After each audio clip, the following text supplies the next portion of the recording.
Nung nagsasalita sila, bibigay sila ng manifestation. Ang audience naman nila, hindi yung taong bayan eh.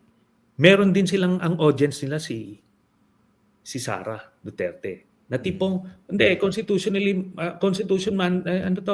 constitutional mandate ito, obligado tayo nito, ganito. Pero ito doesn't mean yung kasi mahina naman yung kaso, ganyan. Yung may mga ganong paramdam sila na tipong papacheck ng attendance kay Sara.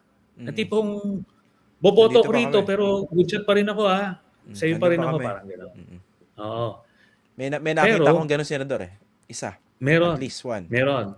Medyo Ako obvious eh. nakita ko yung alam mong siya na tipong dito ako, vigorous siya, dito pa rin ako. Kung sakaling Libo. magpresidente ka someday, wag mo 'tong kakalimutan, parang gano'n.